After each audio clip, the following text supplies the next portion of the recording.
Hey, how's it going? Um, this is one of those ones where I woke up at 3 and I just sat down. I didn't mean to fall asleep. My sleeping hours are very fluid lately. It's hard to wake up on time for my obligations, but luckily, mostly what it involves right now is unlocking the door so the caregiver can get in, because I keep staying up to a time that's causing me to be asleep when they're supposed to arrive. But yesterday, I had my second one. Well, now he's the only one, but my caregiver is taking over the early day that the other person I just parted ways with. She had this one day a week, and it was a longer shift, and anyway, he's filling it now, but he forgot that it's he has a time that he comes on his normal days, and now that he's picked up this new day, I reminded him when he left on Monday. I said, don't forget, you're supposed to come early tomorrow. And I got up, and I was like, it was hard. I didn't want to get up.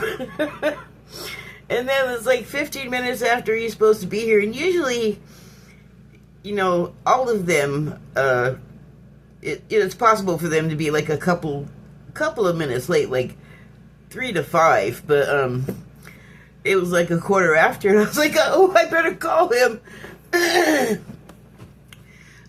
so he can get his hours at least. So I called him and woke him up. It just cracked me up. Well, it's making me realize right now, like, maybe I'm not the only one with sleeping strangeness happening. Because, I mean, he's relatively new with me, and we're not, like, we haven't had, like, really deep conversations about his personal life. He's very shy, so I want to let him divulge anything he wants to divulge. Like, I want to leave it up to him. But I don't get the impression I asked him today when we were in the store if he drank, and he's like, I'm not really a drinker. And I was like, okay, cool. Me either. But my point is I don't think he's like a big, he's very like level. His energy is very even tempered. And I don't think he likes to disrupt it, like himself. Like, he's just got he's the perfect for me, actually. He's got really calm energy, which is what I need. But I'm not going to have him for much longer, because he is moving out of the area. Like, he'll still be in, I almost said my state. He'll still be here. But he'll just be in his hometown, which is, I mean, it's just like 45 minutes away, but it's a matter of where the work is, you know. So I guess in his area, when he started, it wasn't really like he needed hours, so he had to go out of his area. And I guess now he has people in the area and they need him. And they just, you know, they being the caregiver agencies, they will just pluck people away from the people they're caring for, and they don't really have to tell you anything. So a lot of times, and this is more disconcerting than actually like having a problem with somebody and having to remove them. Something may have happened or nothing may have happened, but all of a sudden they're needed elsewhere, and they don't tell you anything. And this guy, I really like him, damn it. He said that he was going to be moving, and he said the office probably won't tell you, and I just want you to know it's not because there was a problem with you and I. And I was like, thank you for saying that. I really appreciate it. And I do. And, you know, it's like, often I'll be on here talking, and I'll be talking about how, like, other people are being affected, so that I'm just, I mean, it's hard to not talk about myself at all, but I try to keep it in terms of, like, as a sort of measuring basis, like, anyway, I'm just really appreciative of friends right now. My good friend that used to be my caregiver and now who now requires one, poor thing. I'm just laughing because the last time I saw her physically, she was standing in my doorway on 2 legs, and now the poor baby has, for some reason, gotten differently, but has the same kind of issues that I have. So, superficially to look at us, it looks like we both have the same problems. Except she has since had like a leg amputation, not her whole leg, but at the knee, so that's all hers. The point is she has been going through a lot of changes because, well, I mean, imagine having 2 legs for 40 some years and then having to, because of your health, one gets partially removed. Like, I don't think people understand what a serious health condition does to change you. Like, when you're kind of just taken out of the equation health wise, and you can't participate in things the way you used to. And what she and I both didn't realize at first was how much people don't understand what's happening to you. Because with her, when she was full-bodied and able, we would go somewhere and I have to go outside and I'm in my chair, or at that time it would have been my walker, but she would pull up, and then where I was waiting it's like a curb up from the parking lot level, like from the ground. And it's a pretty tall one. It's just around a foot, a little over maybe. Like, it's kind of a tall step, and it's no problem before any of my injuries or whatever.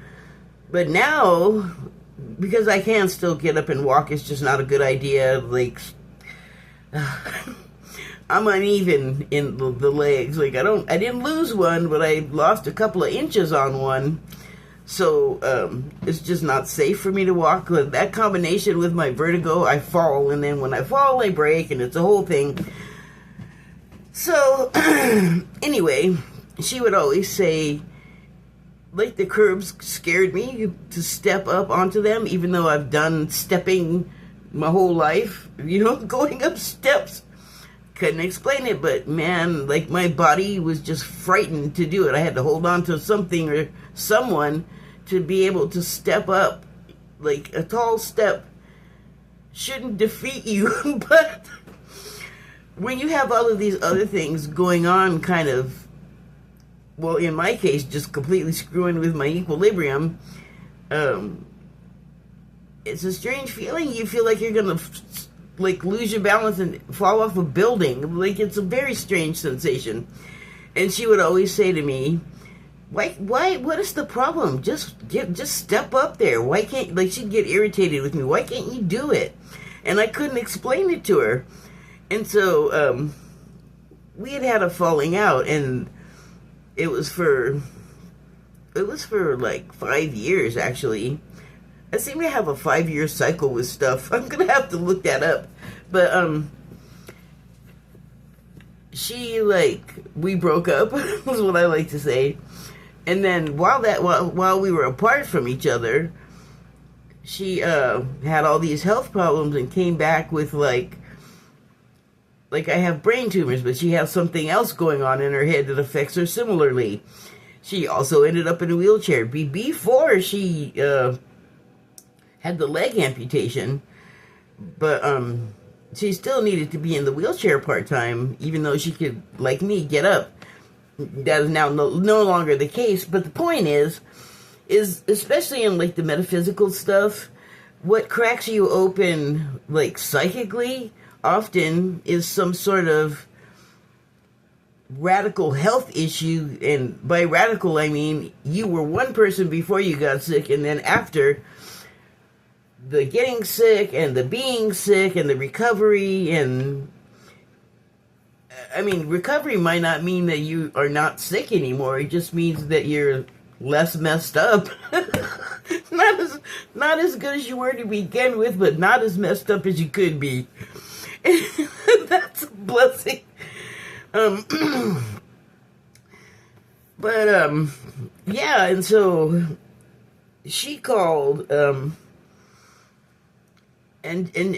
this is how you know this is your close friend, is because I was like, man, I'm really bummed about this thing that happened, and I want to talk to my friend, but she also keeps the weird hours, and she lives with other people too, so I don't like to call. I like to let her call me, especially at night, so I don't disturb her husband. It's just better for her if he's in a good mood. Like, if you wake him up, he's not. So I let her contact me. But I had just thought, dang, I really wish she would call. And then not only did she call, I did not tell her to do this. And, you know, I hope she just did it all on her own, but you may have heard that I write. I may have read something I wrote on here, and you saw it. I write on 2 platforms. I used to have 3, but I can no longer afford the 3rd. Boy, that was hard to get out. But I'll probably go back to it. I'm trying to buy a coffee to work for me, but I can't. It won't let me publish. And then I don't even want to deal with it. Kind of like I finally got someone to come back from support, and then it was taking so long to answer me back the day that I started the action that when they got back to me, it was like my bedtime. I was like, it's late, I can't do this right now. And I didn't say this is so frustrating, I just want to throw my phone against the wall. Because they didn't need to know that, but I'm sharing it with you because that's what I was feeling like out of frustration, but I didn't indulge. It's just a feeling. Like I often say this because I feel like it couldn't be more of a jolt to my reality, like to just shake things up in the moment or change. Like I don't know if you need to do this, but sometimes I just need to have like a momentary reset, like an Etch-a-Sketch. Like I just need to shake everything away and start over. So, I lost track of what I was saying. But she came through. So, I was kind of upset about that, and she could help me if she was here, fix that. But, right, so, then I woke up the next day after I had spoken to the support at Buy Me a Coffee, and I just didn't want to deal with it. It's like, damn it. So someone sent me a message telling me how to fix it, but they told me how to do it on my iPhone, and I'm not doing that stuff. I have the app on there, but I use my Android because I don't know if you know this, but writing anything of length on an iPhone is a real pain in the arse. So anyway, I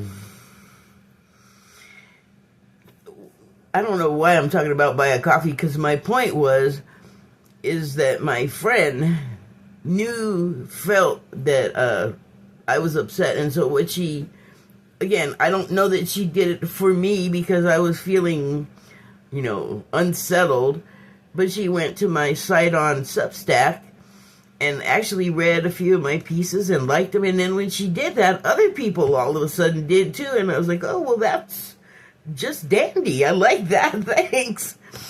So, I mean, we didn't even, like, hook up that day, which was, like, yesterday or the day before that she did that. She just went there and did it, and then I found it later, so it was, like, a happy surprise. And I could go, I love my friend. And, I went back to Blue Sky, and I have one person on there that, I've known since we were both on Twitter. She may still have a Twitter account. I don't know. I haven't asked her.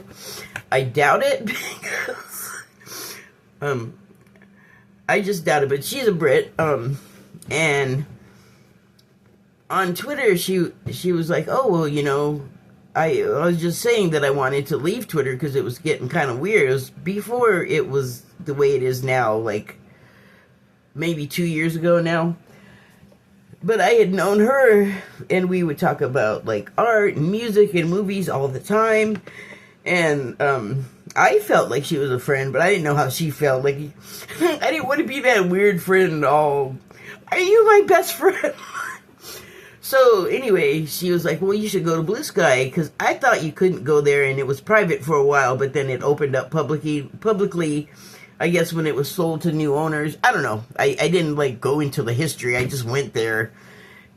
And I've had a couple of accounts there, and that is, like, nothing to do with Blue Sky so much as it has to do with me and stuff that I've been going through, stuff I'm still going through. And so I don't really understand what was happening, but I noticed that traveling from app to app, you're dealing with different layers and people, even though accounts from app to app may overlap. Like I saw a guy that he was following me on Substack, and I don't know what happened, but all of a sudden he was gone. Like we didn't really discuss. We weren't friendly, like I've become with other people on Substack after that. So, but I think it's that thing where, depending on the situation, you present differently. So, my friend from Twitter, her name is Feudus, which is a character from a movie, I think. And that's her handle. And so she's a friend, and I really feel like I can call her a friend, which is kind of weird with the online situation, you know? But, we not exactly like I can go to her house for tea. I don't have a ocean-going boat or plane. But I want to, definitely. I've been meaning to give her my email address because things might get squirrely and we might lose touch for a while, and I don't want to lose touch with her. I really like her. So, I've been feeling like the weird, let me give you my email address so we can be closer friends. Like, I don't want to freak her out. But, I actually think it'll be fine. So I have her there that is a friend, and that's comforting because, you know, I guess while I was gone and then went back to Blue Sky, which, I started to say about that, I don't know, like, it just started to feel uncomfortable, or I just wasn't happy, and then I went away, and then it was like Facebook for a while, and then I went back, and I had kept the Blue Sky account. I just wasn't really there as much. And then I just let it go because I was having a good time on Facebook and I was not having a good time on Blue Sky. And then I left Facebook because I was never going to stay there long. I really had it only because that is where people I've known like my whole life just about as friends, or like the people you grow up with in your hometown, former employers even that are friendly now. All of these people from my past back home in LA are on Facebook. Well, not all of them, but many are. So it was like my phone book, but Facebook started getting all weird, and I didn't like that. Like, it just felt like every time I was there, I came away with something achy stuck to me. So I had to put a stop to that, and I just closed it. Anyway, and then I was at Substack, and then that was a different thing. Different, what is the word? Not motif and not aura, but it just felt different there. And I went there because I left Blue Sky because it's very much like a party, and like if you're trying to do something serious, I feel like it's hard to like get the attention of the people you want their attention, and not the people whose attention you don't want, who have something to say that's not constructive to the conversation. So they have this thing on Blue Sky where people can sort of privately group up, and it could be private or it could be public. Like a lot of them are just all join our group. That has never appealed to me though. But I wanted to like go where the writers are, and there's writers on Blue Sky. There's published writers on there, and for the most part, God forgive me for saying this, they're snobs. Like, if your writing hasn't come bound in a book and is not published by like Penguin Books or some publisher that's known to everyone, then like you're not a real writer, which is baloney.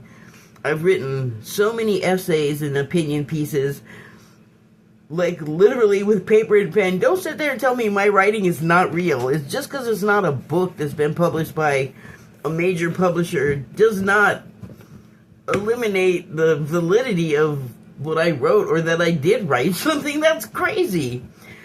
Like, hi, there's people that work for magazines. Are they not writers? Like, that's what I mean. Like, that's kind of snobby to me to have that, to take that attitude, to take that tone. So I went to Substack, and it's been good, and it's been interesting, and there is a lot of support there, actually, like a lot more than I found on Blue Sky, supporting people whose work I enjoy, because that's what I always do. Wherever I am, it's like, if I like your work, I'm gonna give it big ups, I'm gonna share it everywhere, and like, yeah, I want to help you succeed. Like, that's what I like to do, and it doesn't cost a dang thing, so I do it. And it was a little hard getting in at first, and well, I mean, I was gonna say I made it hard for myself, and I definitely was the one that caused the impetus, but I'm always surprised because I wasn't trying to cause a problem or do anything to result in what eventually happened. But it's been full of lessons about myself and other people, and just people watching, like observing what people do. Like, I'm really fascinated by this phenomena that I encounter all the time, and I have no way to really examine the why of it, and that is when people are in your feed and you see them there. And I know now, I've learned that interacting or subscribing or following people can be risky, and the risk is that they'll see is me that's following them and run for the hills, block, mute, unfollow, or, you know, whatever they gotta do to not be in my feed and experience whatever the hell I'm doing, because, I mean, I feel like I can't help but take it personal when they're there and then all of a sudden they're gone. And sometimes it seems to coincide with something I said, but seriously, there's like hundreds or thousands of other people on these things. Like, it's kind of crazy unless it's obvious to think that I'm the cause of people leaving. But it might be. It might be me. That doesn't feel great. I'll say one thing about Substack. This woman had followed me, and then I thought she unfollowed or something, but Substack has been messing up, and I didn't really know.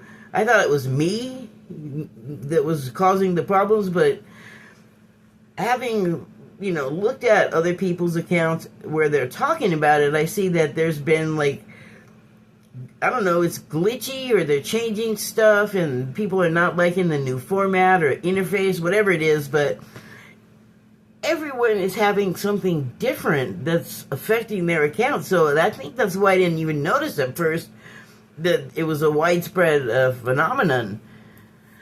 So, yeah, this woman I kept getting, and I followed her, and I'm not like a constant reader, but I'm not a constant reader of anyone's account. Like, I'm very supportive, but I'm not necessarily reading everybody's stuff. Like, I'll check out a little bit, but, you know, it's like going to the library. You're gonna check out a book that you want to read, and I don't want to read what everybody's talking about.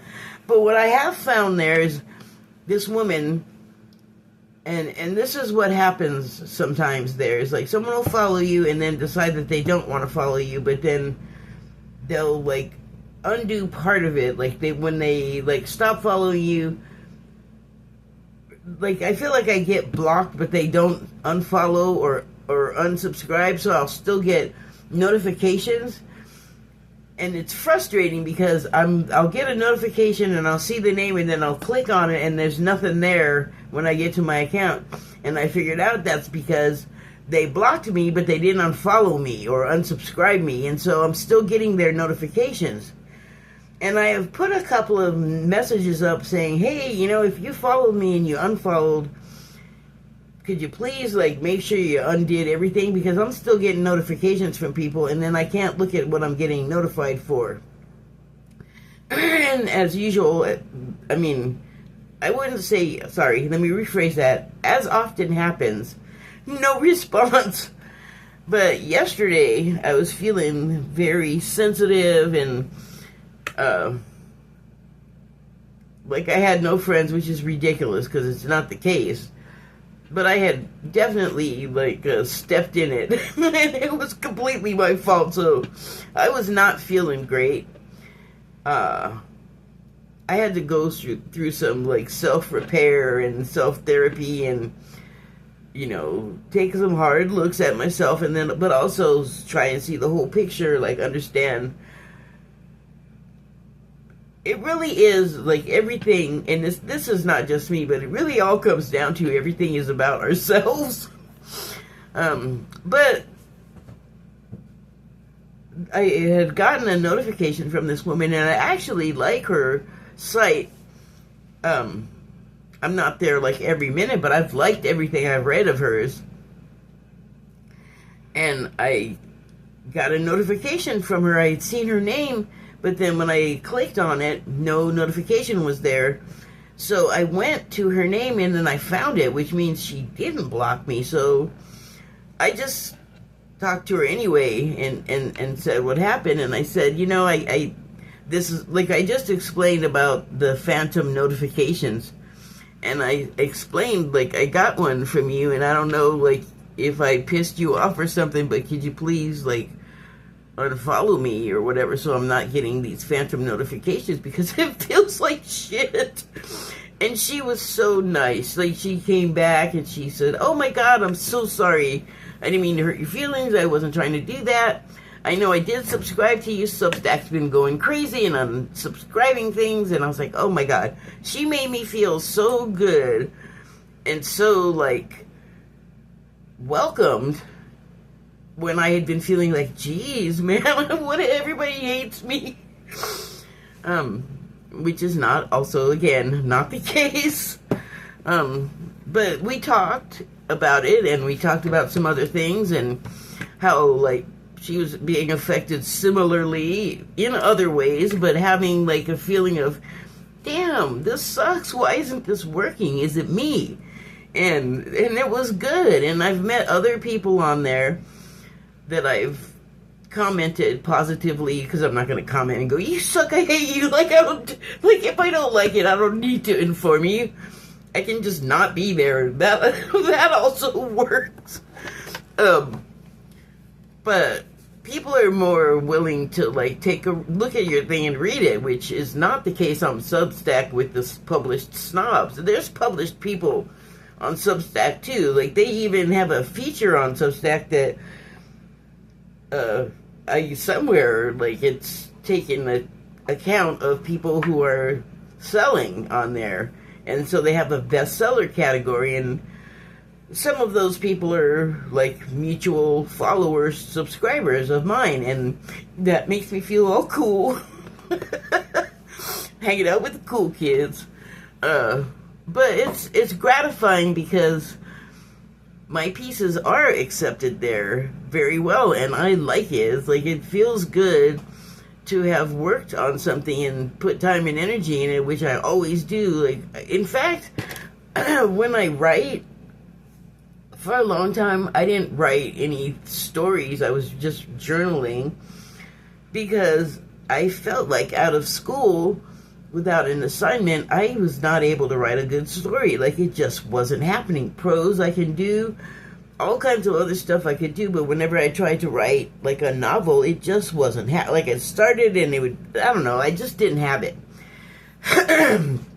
and I wasn't happy about it. It seemed like I should be able to do that, but I just wasn't inspired until I was. And when I got the inspiration, I got like 3 whole books at once, and I've gotten one out. I've written it. I just need to copyright it and then go self-publish it, because I'm not going to wait around and get an agent and do a publisher and blah, blah, blah, and all of that. Whatever. I'm just going to do it on my own, and then I know some former bosses, like I said, where I could possibly send them copies to sell for me on consignment. Like, I'm not trying to get rich on this. I'm not. It's too much work of the type I don't like to do. But, I've been back to, Blue Sky. Kept the Substack. Because that's actually going really well. Like, once I figured out my place there, like, how to fit in comfortably for myself and the other users on the app, I'm always glad when people stick around, let me just say that. And so this is also the case at Blue Sky, and I have gotten like a bunch of newer people that are friends that I've always been kind of more of a like wild, untamed person to other people, certain people that I've met in my life. And that's a characterization I don't necessarily agree with, but I feel like that's the one they have for me. Like, I literally feel that that's the way they feel. And, they sort of tolerate me like a domesticated animal or something. Isn't that horrible? But that's really what it feels like.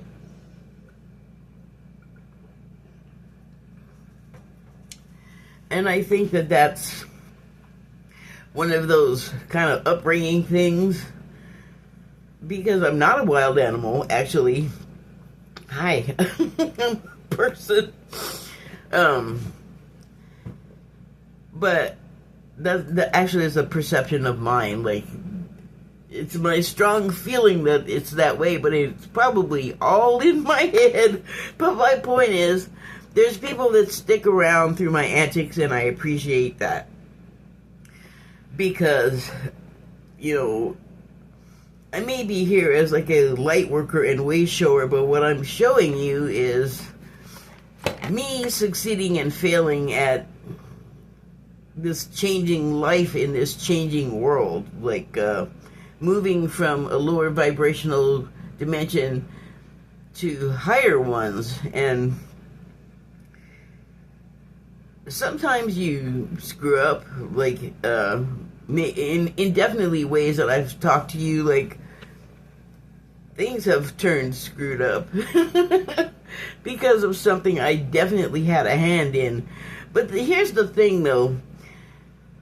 I still have, like, the emotional settings and sensitivity that I always have, so it's like I'm in mid-transition from third dimensional thinking to above that. And the thing about it is that a lot of it was already sort of what I was doing before I had any sort of instruction or idea that it was a thing to be done. It's like belief systems and meeting people where they are. And I don't know why some people think that means like chest bumping, about to fight, meeting people where they are. But when I say it, I mean not coming down to someone's level, but when you have like an interaction, a face-to-face with someone, however it happens, I mean allowing that person to tell you where they're at, like what their feelings are in regard to the subject at hand, whatever it may be at the time. And I would hope that people would give me the opportunity and the freedom to say what I need to say when I need to say it in the way I need to say it. That is what I mean. So it's not, I don't mean it as like a aggressive hostility thing, like, I'm gonna get all up in your face and get aggressive. Like, no, that's not what I mean. It's a meeting. You come, I come. We meet. We interact. We get to know each other, not clash. To be clear. So, that's all I'm ever trying to do. And I've just noticed, and I've learned a lot of reasons why this might be the case, that, sometimes people just can't do it with you. And it's hard to take a little bit. I'm getting better, but it's a little hard to take because you want people to like you. I want to be liked. I don't want to be disliked. I don't want to be hated. I don't want people to avoid me. That feels terrible. And if they have to do that, if they feel like they have to do that, well, probably doesn't feel great for them either. And I don't want that. I want everybody to be like as good and happy as possible. But, you live and you learn. So, I'm very grateful to the new friends I made on Blue Sky. Quite a few Canadians, quite a few Europeans. I don't know why that is. I mean, I certainly have American friends, but...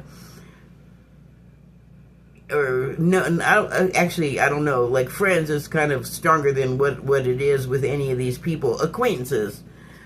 But there are some that I interact with every day, and it's a fun time. We exchange music, movies, information. We discuss politics as it comes up.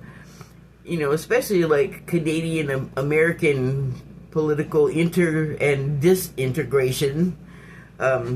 It's just like, it's good, I think, for those types of relationships to exist below the level of like public political action and all of that kind of thing. Like, just regular people getting along, enjoying each other's company. And I haven't said this in a while, but I would like to remind people that that's a way to resist the they against they us situations, they against us situations. You learn that, like, you don't have to adhere to everything, and you can still be friendly and have productive relationships, happy, fun, productive relationships with people. And I just think that's a better one to develop than the other ones, because if you're angry and you're like in disagreement with people, the conversations don't flow well. They often end, and abruptly and badly. So yeah, I don't really seek that. I seek, togetherness. I want to join with people. I don't want to like outdo them and compete with them. Like, no, not into it. So these are the things that were on my mind when I pulled these cards, and I pulled a Magdalene Mary. I pulled a Magdalene Mary card from the Declarations of Magdalene Mary. And this one reads, "Thou hast not seen thy truth when thou confines thyself in thy head, disconnected from thy sacred heart." That's, in a way, that's being a friend to yourself, like a self-love situation. But it, to me, also is a thing where it's like a physician, heal yourself so you can heal your patients. When you're up in your head and you're thinking with your mind and you lack a certain substance that thinking with your heart involves. And it's interesting because earlier, before I passed out, I was watching one of my GFL videos, and they were talking about this. They were talking about something else, but this came up. How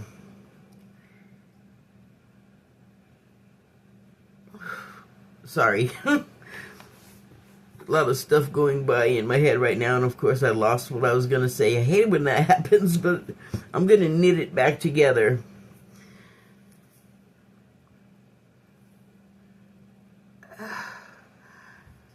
Your heart. Okay, so this is what they were talking about. you have more than one brain in your body. Science is just figuring this out. Your digestive system, your stomach has a brain. Your heart has a brain. They have a sensibility, each of them, that if you think about it, you feel things in your gut, or something happens and it makes your stomach sick, or it makes your stomach clench. That is an intelligence. It's an emotional intelligence. And it's an intuition area. That's why you feel things in your gut to be true, because it's an intuition area for some reason. Like, I'm just thinking of what all's in your gut. But anyway, and then your heart. People have broken hearts. People have said that people have died from a broken heart. And in rare cases, I have seen a doctor kind of cop to the idea that there basically was nothing else wrong with this person. They could have gone on living. They just lost someone, or they just lost everything, like all of their someones and all of their belongings, like whatever it is, something tragic happened to them, and it broke their heart, and they just stopped wanting to be here, I think. But like I said, that's a rare... I don't think that, like, the patient's symptoms are rare. I think a doctor copping to that is rare, or maybe was rare, because I think medicine is changing. Well, the thing that I really love about these cards and the woman that made them, Kalina Malnar, is I've learned so much from her just watching videos about connection and getting to know your sacred heart. It's just your heart, but it's not just your heart. In the same way that your stomach has a brain, your heart does, and it can drive us to do things or not do things. I think we're all aware of this. This is not a mystery. Our hearts are big drivers in how we feel and what we do. That's another kind of emotional intelligence, but it's a place where you think and do out of universal love, that unconditional love that says, you are a stranger, but I don't want you to be unhappy or uncomfortable because you don't have food to eat, or, you don't have a roof over your head, or you don't have, what you need clothing-wise to keep you warm when it's cold. Like, that type of thing is where your heart will say, I can't let this happen. My heart won't let me live with it. Like, I won't feel good about myself if I don't help this situation. And I think that's where the sacredness in your heart comes from, is the universal unconditional love we have for each other, even if we're not demonstrable with it. Again, like, if you see somebody fall down in the street and you can just take a few steps to your right and offer a hand and help them up, especially if they're somebody old or they have gotten hurt in their fall, that's your heart speaking. And like, your other brain, your logical brain, will also probably say, hey, this is not right, I need to go help. Well, I think that's the heart and the brain acting together. And maybe your stomach in there too, going, this is the right thing to do. Like, all of your three brains going, this is the right thing to do. You'll feel better, they'll feel better, it's good to help and be in service. And so I'm just sort of shaping my service contract to fit my form, and that's fine, because that's why we have diversity. Is like, there's somebody for everyone's niche. Alright, so I have a few cards. I have some first from the one of these days I'll have my decks memorized, but this is from the Sacred Soul Messages. And the first card is the Who House. It looks very Dr. Seuss to me, but it also looks cozy. And the reason why it's a Who House is like it kind of has the look, but then of like something from a Dr. Seuss book.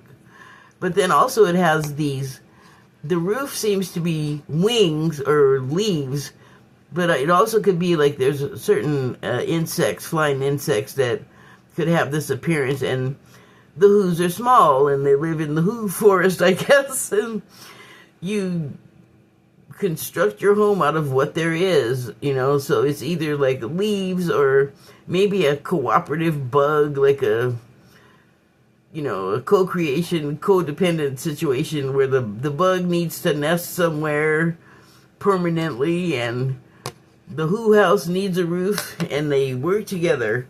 It's a friendly accommodation. And the card reads, if light is in your heart, you will find your way home. That's that loving emotional intelligence. And home looks warmly lit in the dark, cold night. In the background, it's black. Like maybe they're on one of those islands with one house on it. There's no light pollution, but just warmth waiting for you to come home to. That's very sweet. And it goes on to say, use your intuition, follow your gut, return to the past, and be your own teacher. How could I have done that better? I'm just going to say that is the return to the past, and I'm getting real hard because it's kind of personal. Kind of personal right now. I think people have not taken kindly to the fact that I chose to use my power, my personal power, we all have it, to create certain situations because literally as a means to an end. And that seems, I think, callous for other people, maybe, to hear someone say, I'm going to deliberately decide to do this, and I can see where it could very well become a problem because for having done it. But I felt like, for one thing, I'm operating on a slightly different level than possibly even the person that I'm dealing with in the situation that I'm talking about. Because I know that however it plays out between me and that person, whatever happens wouldn't happen unless we consented to it, went along with it. So, that's the level that I'm working at. And on that level, you each understand that you're going to get something out of having gone through this together. So, I hope that, that clarifies why I was doing it.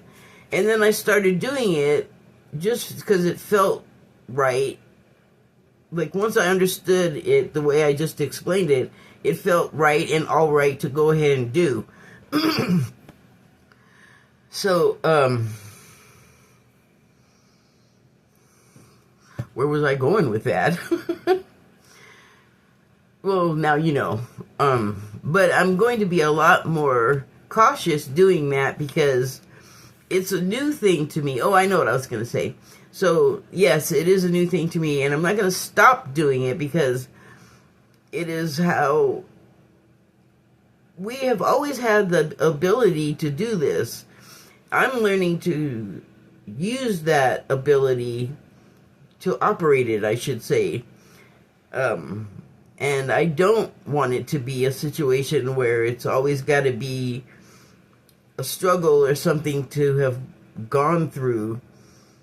Like, it'll just get easier because I'll get better at it and, better at operating it, but also using my 3 brains to, sort of direct me. I'm finding my way. I'm finding a way to find my way. I just tried to put you somewhere else. I don't want you there. Thank you very much. Okay, so here's the next card.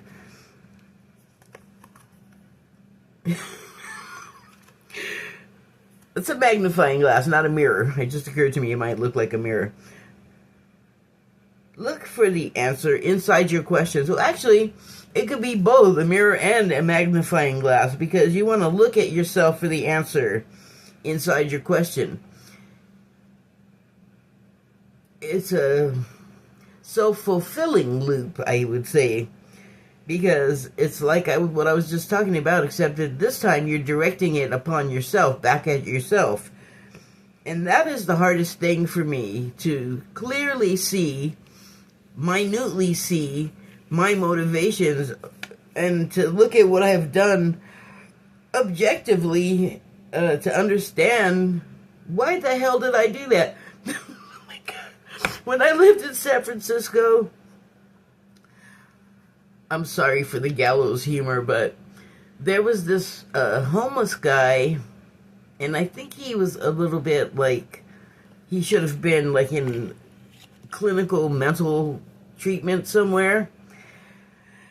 But he was probably like in his mid-40s, but he had on the mental level of like a 12-year-old. So he got this woman somehow to go with him, and then he ended up killing her. And I don't think he meant to. I think it was sort of like what's that Steinbeck of Mice and Men? What is the character? I can't remember his name, but the older brother was kind of simple, and he liked cute little animals, but he would squeeze them and kill them because he didn't understand, you know? He didn't have the capacity. And so this guy was like that. And when the police picked him up, the local news caught him in this one scene or shot, but it was something that all of my friends, like a bunch of us, picked up on it, because, I'm sorry, but it was funny. They picked him up and they were like, I don't remember the exact words, because this was from back when there was a 19 in the date. It was a while ago.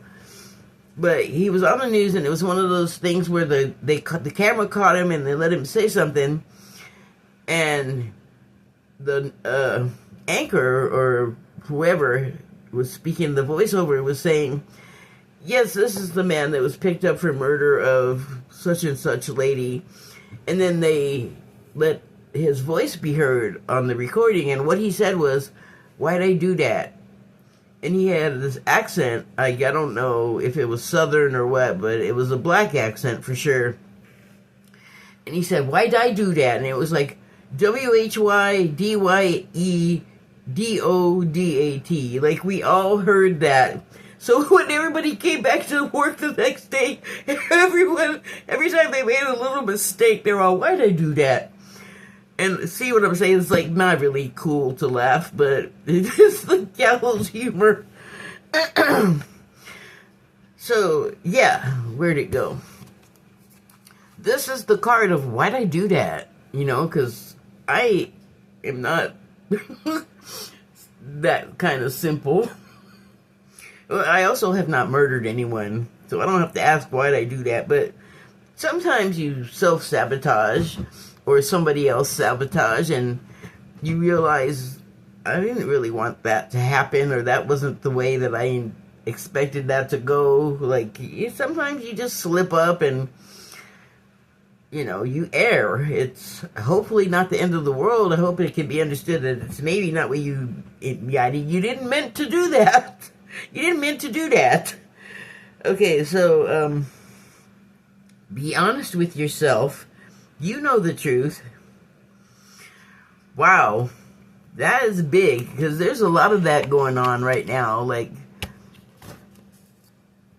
I think there are public people are saying a lot of things that they don't really mean, that they know are not true.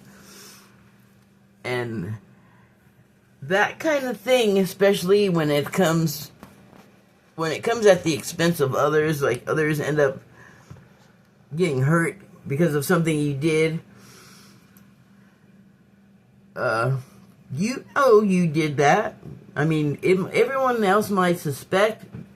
They may not know for sure, but you know what you did. You know what you did. Shame on you. Or not. You could be objective and just look at why you did that. You know, what was your motivation, and was it something that you would be motivated to do again, like in a positive way? Like the situation I'm talking about does not have to be as bad as I just led it all up to. Like, it could also go the other way. You could have serious impacts on people in a positive way. Like Just Nate. That's a YouTube channel. Just, J-U-S-T, Nate, K-N-A-T-E. He is a wonderful man that helps people, and he's so good at it. He's gotten a whole legion of other people that watch his videos that contribute and help him help the homeless populations. He goes all over the country. He is a marvelous human being. All praise to Nate. So, okay, here's the next card. It's very happy. It reminds me of home. Although I have to say, what's depicted there is not something I've ever seen at the beach. Although it does encapsulate the whole sort of situation. There's sun, there's surfing, there's the water.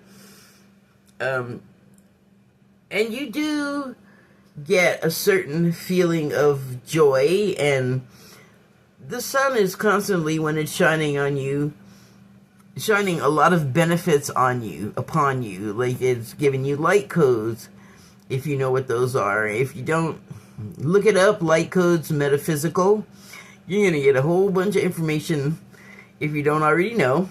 How exciting, how fun, I think. And it's just like, there are days when I have felt like that, like when all was right with the world and things were going my way and I was better than okay.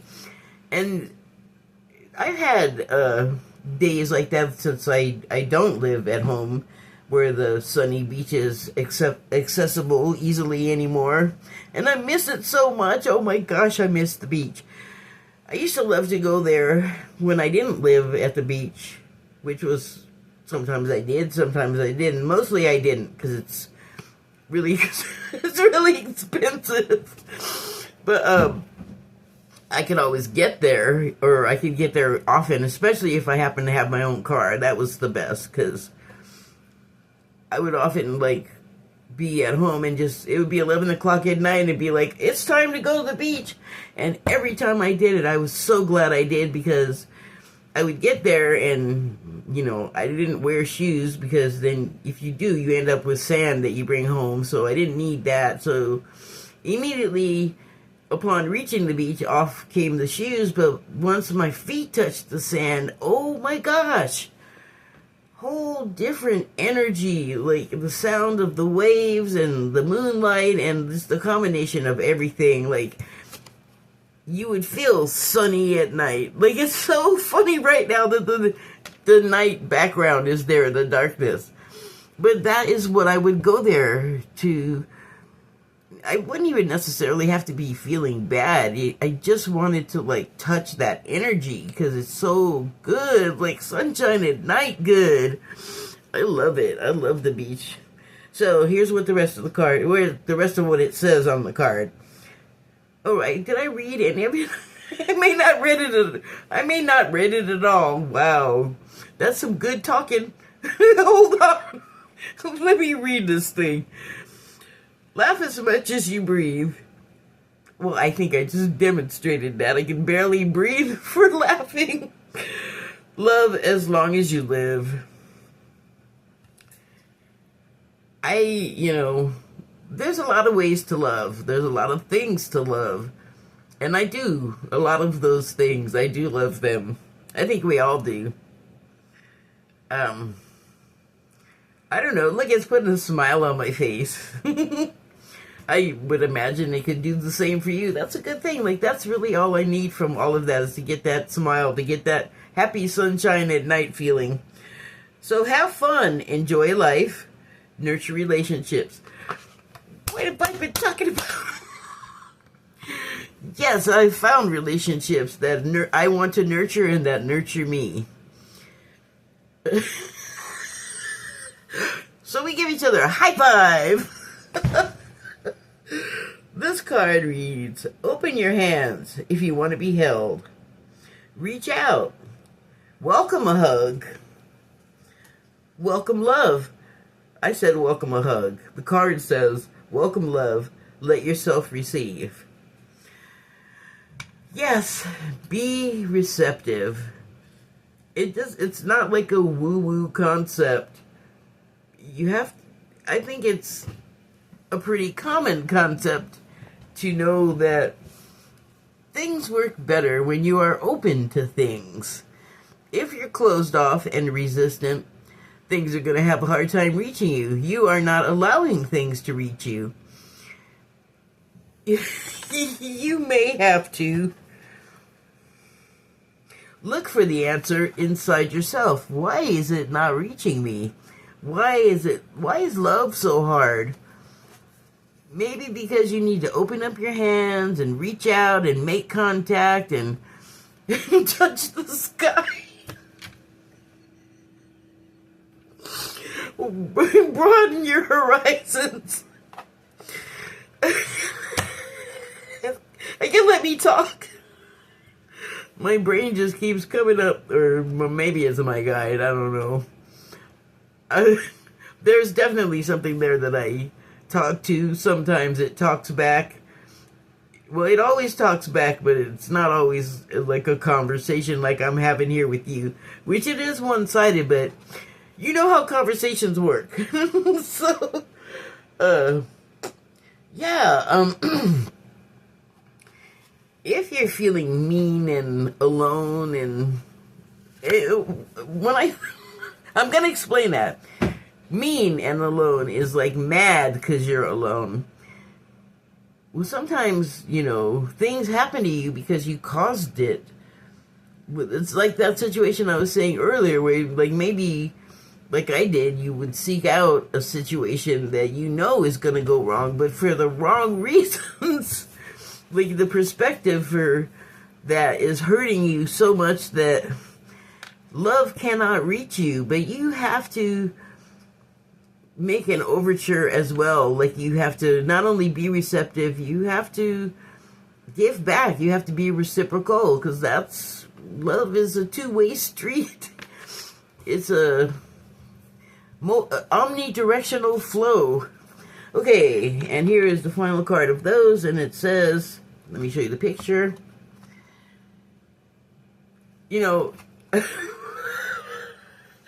Earlier, I was watching the new submission on YouTube from BMO, the Prince. That's his name? I think so. It definitely is BMO, Brian Moeller. And he's a comedian, and he does shorts a lot. And his comedy is centered on the gens, like Gen Z, Gen X, and so on. And it's himself playing all of the gens, and they often have these conversations about, like, culture, generational culture, pop culture, and which gen is in ownership of which time period's cultural pop crap. And yesterday they were talking about Reading Rainbow coming back to PBS. And if you grew up when Reading Rainbow was on the PBS, you very likely know the theme song. So I'm just laughing because the show, if you don't know, is called Reading Rainbow, and there's a book that's open, and that's not a rainbow colored, but on the intro to Reading Rainbow, the old one, a book opened and a rainbow came out of it like that. That is why it's cracking me up. Don't live the stories of others. Write your own. Well, it's just a writer's conversation today, isn't it? Creativity, adventure, find your genius. Well, we have creativity. All we got to do is fire it up, and adventure finds us. We find it. It's, I think, meant to happen that way. It's just we each have our own style of getting to that place.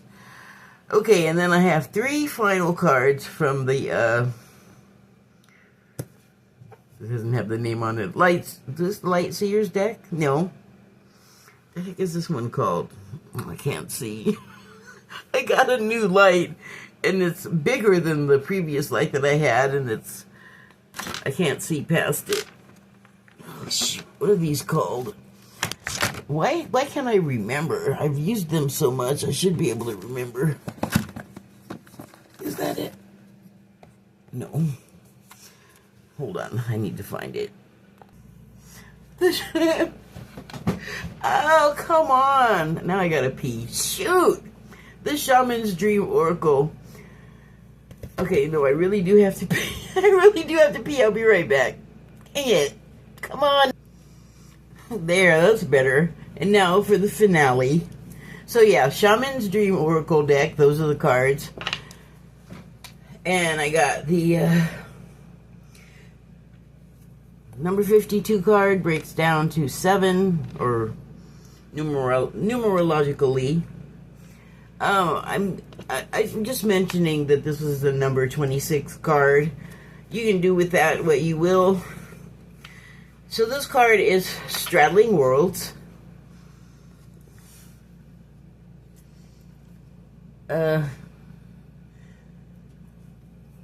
It's kind of a jumbled picture, but it looks like two birds trying to shove each other out of the perch. But it's interesting. This Straddling Two Worlds card has the subtitle of Wandering Between Realms. Boy, do I feel like I've been doing a lot of that. It's like going from mood to mood, or social app space, room to room. It's like that. Living embodiment of presenting differently depending on the situation or location. It's also, I feel like, talking about transition, where you're either easily making the transition from, say, third density to fifth density or fourth density, or either any kind of transition, but you're 1 foot in one world, and then it's maybe one that you can ease out of, or you can like move out of, step from easily, but you can't really progress because you're still waiting for other people to step through, and everybody has a process. They do things in their own time, so sometimes regardless of what you're doing, you know, you might be sort of ahead of the pack, but because you're a pack, you're gonna stick together. You're gonna kind of have to wait for everybody else to catch up.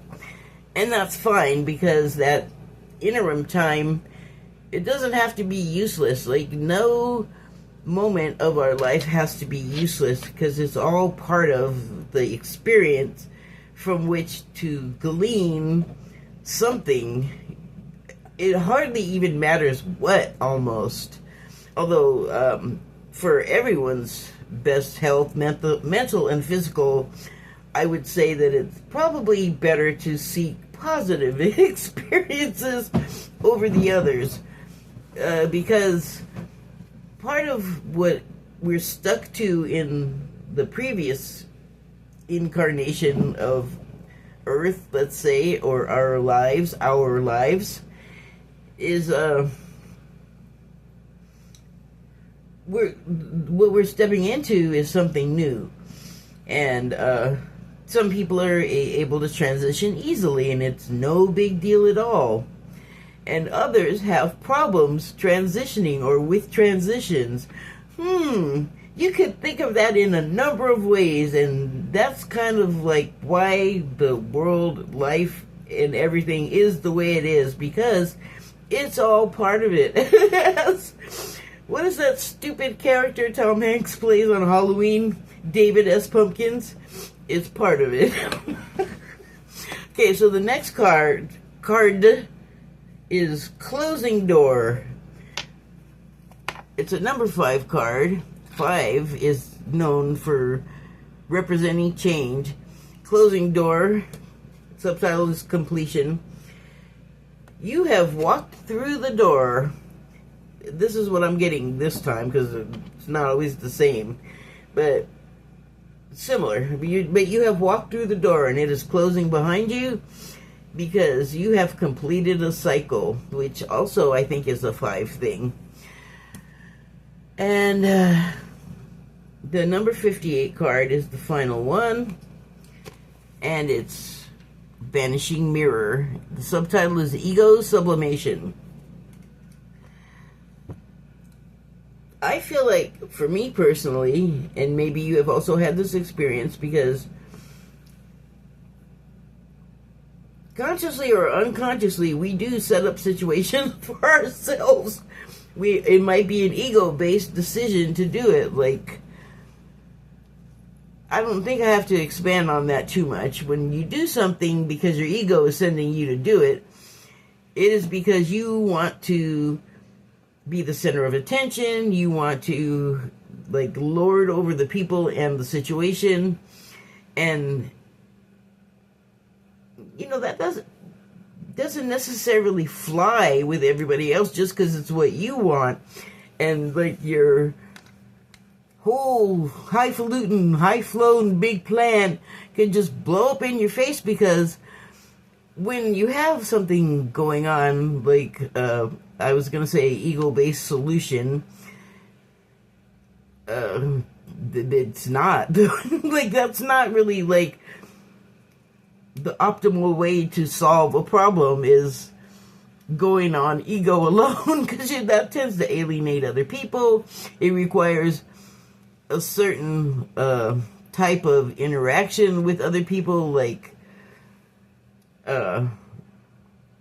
where the person with the big ego must be above all and everyone else.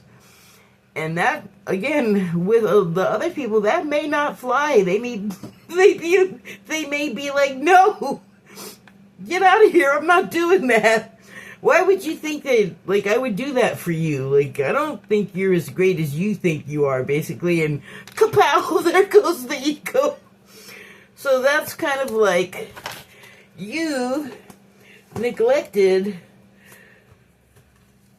to see something in the situation that you created for yourself, because now it could possibly backfiring on you, because you thought something and was your head, like, in your back pocket, which is a kinder way I have of saying up your butt, up your ass. Because that's kind of what ego does, is like, you get to thinking you're all that, and, you know, everyone must also agree that I'm completely great and better than them. It's like, again, not gonna fly with other people. Like, nope, you are mistaken about that ideation. That whole thing, your whole plan is fouled up. Like, nope, it's a big nope. Because your ego is there for a reason. It's there to protect you. It does have its own agenda, and it needs to understand that it's not only about you. You're not the only person existing in many situations that you're in. And so, again, the ego, if it gets out of control, is just not going to... The other people are just going to be like, no, get out of here. Because it's not considerate of the other people, you know, and that is how things work when they work, is when everyone is a friend and involved and taken into consideration.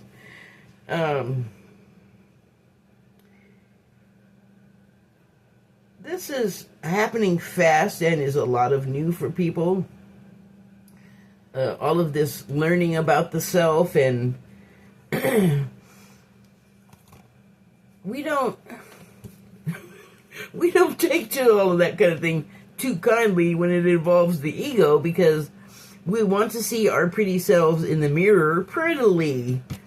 And when it becomes only about that and it's at the expense of other people, they do not find that attractive. It's not a good look. It kind of breaks the mirror. Okay, I think I have said it all. Thank you and good night.